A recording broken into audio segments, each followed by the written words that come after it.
Okay, final గా మీ followers అందరికి ఏం చెప్తారు? కొంచెం నార్మల్ గా చేసిన వీడియోలకు కూడా లైక్లు కొట్టండి, మామూలుగా చేసిన వీడియోలకు లైక్లు కొట్టరు. ఏదో ఒక మంచి హార్ట్నెస్ ఉంటే తప్ప లైక్లు కొట్టేవారు. ఓకే, మంచిగా లైక్లు కొట్టండి, ఫాలో కొట్టండి, పెద్ద పెద్ద ప్రమోషన్లు వస్తే ఎక్కువ డబ్బులు వస్తాయి. ప్రమోషన్స్ కావాలి అంటే ఇప్పుడు డాక్టర్ అయ్యాను, చదువుకున్నాను, జాబ్ వస్తుంది, శాలరీ వస్తుంది.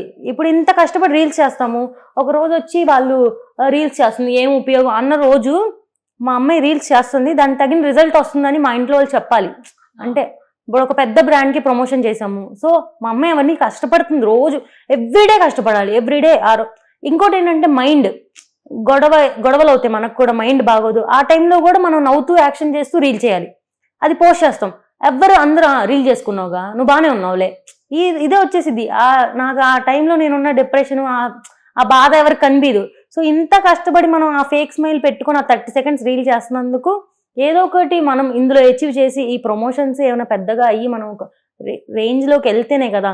సో మా అమ్మాయి అంత కష్టపడినందుకు ఇలా చేస్తుందని మమ్మీ వాళ్ళు చెప్పుకోవాలి. ఊరికే నేను రోజు రీల్స్ చేసుకుంటాను, చేసుకుంటాను అంటే ఏదో ఒకటి లేకపోతే వాళ్ళు సపోర్ట్ చేయరు కదా. సో నాకు అమ్మ ఇది నేను చేశాను కదా, ఇది నాకు వచ్చిందని వాళ్ళకి చెప్పు అని నేను చెప్పుకోవాలి, అంతే.